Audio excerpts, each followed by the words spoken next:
Good afternoon and welcome to today's webinar. Everything you need to know about power quality in just 15 minutes. My name is Jim Colari. I'm the editorial director of Plastics Technology magazine, and I will be your moderator. We encourage you to ask questions throughout this presentation. To do so, please minimize the box on the right-hand side of your screen using the button at the top of the box. If you have a question, please open up that box and type it in this area on the right. At the end of our presentation this afternoon, we will respond to your written questions. We have two presenters this afternoon, Jim Zinski and Tim Nagel. Jim joined MachineSense as President and Chief Operating Officer in March 2017.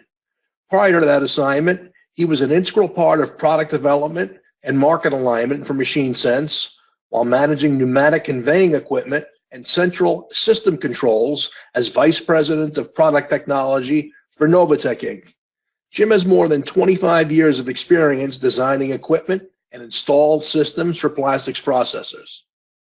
Tim Nagel is the Senior Vice President of Sales for Novatech Inc., a leading manufacturer and developer of resin drying, blending, conveying, and downstream extrusion equipment. Tim has been in the plastics industry since 1994, and prior to joining Novatech in 2006, he held positions in engineering with plastics processors Guardian Automotive Products, Lear Corporation, and Infiltrator Systems, and in product management and sales with extrusion blow molding machinery manufacturer Graham Engineering. It is now my pleasure to turn the webinar over to Jim and Tim. Power is a major expense for many plastics facilities, and it's a key contributor to the cost structure of the end products produced. So many of us focus on how to reduce the power we use, but poor power quality has become one of the most serious issues in industrial facilities. Some of the results of poor power quality, such as component and equipment failures, missed deadlines, and lost revenues, are listed on this illustration.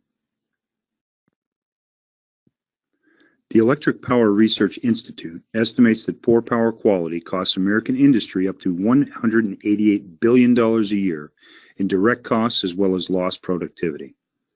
For plastics, that equates to about $9.6 billion annually. There isn't another cost reduction potential in industrial plants that comes close to this staggering total. But what's more alarming, industry studies have shown about 80% of this number is caused not by power quality from your electric utility, but by self-induced problems inside your facility. That's actually good news for many processors. Since the vast majority of these problems are diagnosable and preventable, they represent an opportunity to realize significant cost reduction. The bad news is poor power quality is frequently misunderstood, and as a result, it's often ignored. Let's talk about some of the special symptoms of poor power quality. Poor power quality symptoms may be all around you, but they can be hard to recognize. They often seem to occur randomly and always at the worst times. As we mentioned, you suffer through unplanned downtime caused by motors that mysteriously die, often from winding failures, machine controllers that suddenly reset or lose their values, damaged drives, capacitors that short out, and more. Because production is critical, those failed components are often replaced instead of diagnosing and fixing the root cause, until it happens again and again and again. This endless cycle causes part replacement costs to soar, and of course, the lost production time may never be recovered. These repeated or premature electrical component failures are incorrectly perceived as being the result of poor part quality, or sometimes blamed on faulty machine design. In reality, they are often symptoms of poor power quality that can be corrected. Aside from the obvious impacts of component and machinery failures, more subtle clues about power quality in commercial operations may be easily overlooked. Items such as machine speed, part quality, and process throughput variations may well be indicators of poor power quality. The resulting impact that these factors have on efficiency, effectiveness, and profitability are a major reason why power quality evaluation and monitoring are a growing requirement in most industrial environments. Power quality is actually a growing problem all of us face. In industrial environments, machines are often equipped with variable frequency drives, or VFDs, servo drives, and solid-state relays to optimize energy usage and process efficiency, speed, and precision. While these devices have helped processors do more with less, they do bring along a surprising and unintended consequence: the increased potential for power quality issues. In the case of drives, they use DC power to create the artificial frequencies and waveforms for precision motor control. But without isolation transformers, you may notice small motors nearby are failing more frequently, or PLCs are losing data or rebooting unexpectedly. These symptoms result from harmonic distortion generated by these devices that disrupts the surrounding power. It causes excess heat buildup in motors and also causes mismatched voltage and current waveforms, or dirty power, that can cause digital I/O to malfunction. The proliferation of electronic devices is also contributing to poor power quality in administrative environments. DC power supplies and chargers are all around us in devices we depend daily on, like laptops, smartphones, and telecom equipment. They are in advanced machine controls, copiers, printers, and even energy-efficient LED lighting. And as a result, they generate harmful harmonic distortion, just like industrial drives.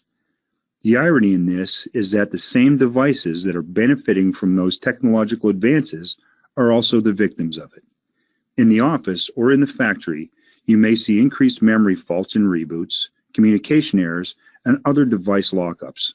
You may also experience power supplies, laptops, and small machine or HVAC exhaust fans failing sooner than expected. In many cases, devices being powered are not causing a power quality issue, but they are part of an improperly planned electrical expansion, and in that circumstance, they can still lead to poor power quality. Most plants evolve and expand over time. If the single-phase devices are all wired to phases 1 and 2 of a 3-phase distribution bus, there will be more power drawn across those lines. That unbalanced loading results in a significant voltage imbalance with a 3-phase motor on the same supply bus. It becomes the unintended victim and could fail prematurely. This voltage imbalance forces the motor windings to carry more current on the lower voltage lines, which creates excess heat. In fact, a voltage imbalance of only 5% causes a 50% increase in the expected temperature rise of electrical components. This causes devices on those circuits to run hotter and reduces the life of the windings in motors, transformers, and heater elements. When these circuit voltages drop low enough, the voltage imbalance can also cause VFDs and other electronic devices to reset or overload. The result is downtime and sometimes significant part replacement cost. I'm going to hand the discussion off to Jim so that he can discuss the methods for diagnosing these issues. Thanks, Jim. Power quality diagnosis really does make sense, but up until now, it hasn't been easy. A number of specialized tools were needed to collect all of the key information. But even if the tools were available, users have faced limitations when attempting diagnostics. Typically, samples are collected manually at specific intervals, and that requires time and resources. The data obtained is for a specific point in time, but the varying process conditions over time are what often reveal underlying power quality issues. Investment cost is high for these tools, but the data they provide requires specialized expertise to interpret, adding to the cost of ownership. And data that's captured must be manually stored and then re-accessed for future trend comparisons. Even today's more modern power analyzer products share the same limitations. That changes with the introduction of the MachineSense Power Analyzer. This proven technology has been field tested for 2 years with industrial processors in plastics and other industries. The result is the first affordable, easy to understand 24/7 power analyzer for non-electrical manufacturing professionals. It's priced thousands less than historical power instrumentation and leverages Internet of Things technology to bring the results to any computer, laptop, or smart device with internet access. Consider it an industrial MRI that diagnoses under the covers of your wiring, your electrical distribution grid, and your powered machinery, so you can easily identify the internal power issues and get them fixed. Like an MRI, with Power Analyzer, you'll know what's really happening inside your control panels, inside the wires in your walls, inside your drives. But unlike actual MRI diagnostics, you don't have to be an expert to read the results. The Power Analyzer uses voltage leads and current toroids placed directly on incoming power lines or machine power lines to automatically monitor power conditions. This 24/7 collection of data transmits through an internal data hub directly to your router and is analyzed by cloud-based servers. Our Crystal Ball software automatically translates complicated electrical graphs into intuitive dashboards. Armed with this data, you can put together an action plan to tackle your power quality issues and take advantage of the resulting cost reduction and productivity gains. The Power Analyzer is easy to install on existing equipment or power circuits in 30 minutes or less. First, you simply clamp the current toroids around the power supply lines. Second, install the voltage leads at the power supply terminals. We provide alligator-style clips for temporary setup and metal tips for permanent setup. Third, connect the Power Analyzer to a power source. It can operate on 24 volts DC and 115 or 230 volts AC. We also include a vertical mounting bracket to fit the Power Analyzer more easily in narrow control cabinets. Once the unit's installed, it's just as easy to use. Simply open a web browser and navigate to the MachineSense Crystal Ball online portal. Register the Power Analyzer, and you'll have access to the Power Analyzer dashboard. The first gauges you'll notice represent diagnosis analytics. They use intuitive icons to illustrate the underlying health of the condition being analyzed. The status is easy to see through the green, yellow, and red background color. Standard power diagnosis gauges include current and voltage imbalance, voltage sag and swell, plus machine utilization gauges that indicate machine on time and operation under load for motors. Predictive Analytics gauges are also available for special purpose applications. They interpret the power data and trends to provide the underlying health status of specific electrical components. For motors, both bearing condition and stator winding condition is predicted based on advanced scientifically proven algorithms. For multi-element heater banks, individual element failure is predicted, along with the electrical phase supplying power to the element. Finally, there are traditional power monitor dashboard gauges that display updated power data. Parameters tracked include voltage and current RMS values, power factor and active power, plus voltage and current total harmonic distortion values. 24-hour min and max values are shown for quick directional feedback on recent power quality conditions. The Power Analyzer data is stored in the MachineSense cloud servers, providing access to historical trends for up to 6 months. Built-in reports allow you to identify power quality patterns or anomalies over time that can assist root cause analysis of unexplained downtime or malfunctions. You can also compare data between assets running similar processes to understand relative efficiencies and productivity. All account users can elect to receive Power Analyzer alerts via email or SMS text. The information includes the asset name, gauge description, alert description, and associated maintenance advice. A summary email is also sent each day identifying current alerts. This information is also contained in MRO reports available through the Crystal Ball web portal. With the MachineSense Power Analyzer, you can diagnose poor power quality issues and create a corrective action plan. You can achieve economic gains through reduced utility bills, lowered downtimes, and improved productivity. You can avoid repetitive, expensive, and unnecessary part replacement as well. And once again, it doesn't require specialized training, excessive upfront investment, and additional resources to get started realizing these benefits. Thanks for that great technical overview, Jim. I think this is a good point for us to share a real-world situation whereby a processor used this technology to diagnose and solve an issue that was impacting their operation. For this particular stretch film company, it was a real head-scratcher. The operations manager was first made aware of some odd goings-on in his Baltimore plant in February. His third shift team told him of output losses resulting from his 2 extrusion lines slowing down, seemingly out of nowhere. Moreover, his water circulation units, which were used to cool his extruders, were conking out altogether. Had Gremlins been running amok in his plant in the wee hours of the morning? I assume that the plant personnel had already eliminated machinery issues as the root cause of the problem, Jim. Is that true? Well, Tim, they did a number of testing protocols. Fortunately, the operations manager for the company had agreed to be a beta partner for us with our new power analyzer technology. And so with just a few mouse clicks, the operations manager noticed his plant was experiencing a drop in power at 2:30 a.m. like clockwork. Somehow, at that time, something on his power grid was sucking up more juice than usual, and his production lines were impacted. Our management contact got his local utility involved, and he showed them the graphs and the charts from the power analyzer. The utility did some investigating, and as it happens, the power problem had nothing to do with Gremlins at all. The explanation was far more plausible. An expanding metal recycling plant nearby was firing up its new magnetic separators at exactly 2:30 a.m., causing an electric snag that impacted their production operation just a short distance away.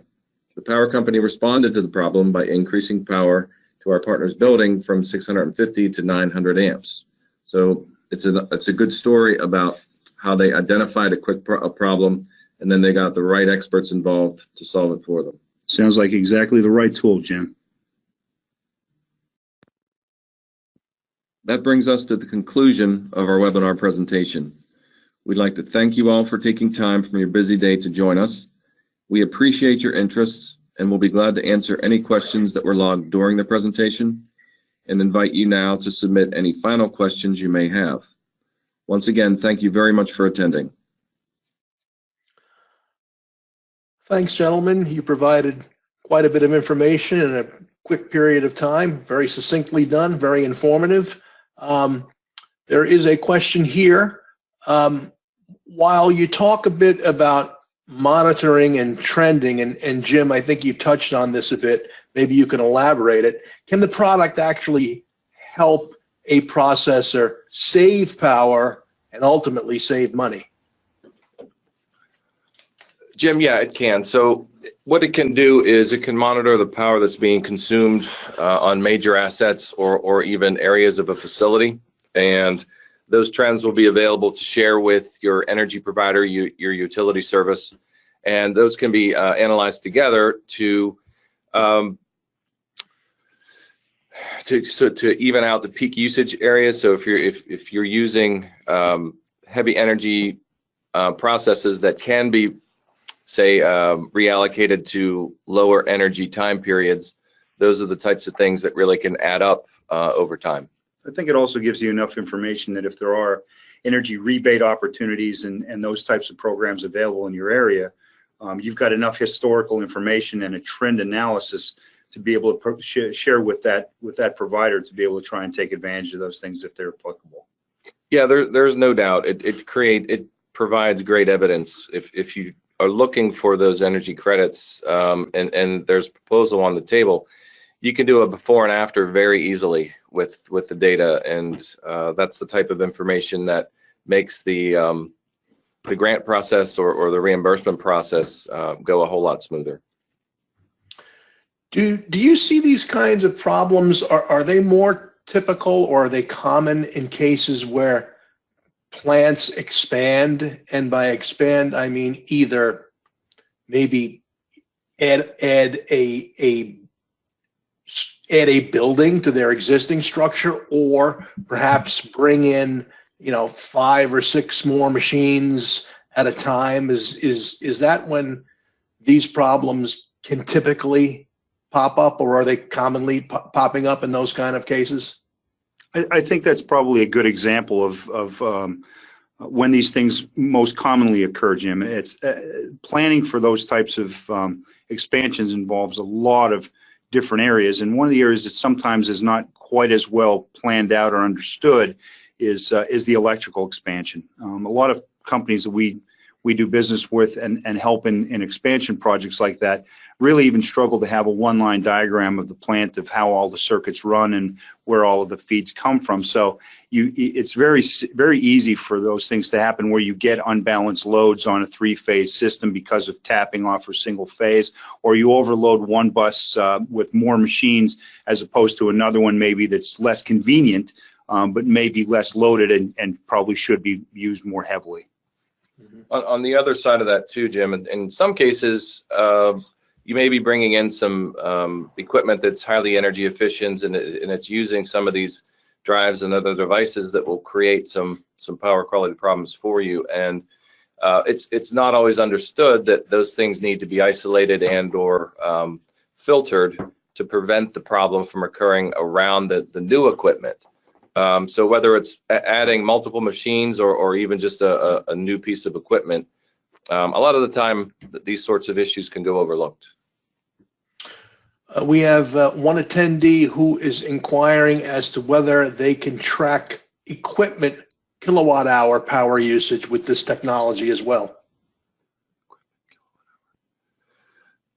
So it can. So if you connect the power analyzer to the power feed to that particular machine, then it will record the active power, and we do provide. So that would be over time. So yes, you can. We actually provide it's just the ability to be able to add in your average energy costs, and it can give you over a period of time what your energy, what the cost of the energy usage was as well as the kilowatt hours, correct? Right. Yeah. Okay, I don't see any further questions. So on behalf of Plastics Technology, I would like to thank Novatech and MachineSense for their informative presentation, as well as all attendees for their attentiveness and their interaction. I'd like to remind everyone that this webinar was recorded, and shortly you'll be receiving an email with a link pointing to the recorded version on the Plastics Technology website. You will have the opportunity to listen to this webinar again as often as you'd like, and moreover, you'll have the opportunity to forward the link to any of your colleagues that could not join us for this afternoon's presentation. Once again, I'd like to thank everyone for their involvement this afternoon. This concludes our presentation. Thank you.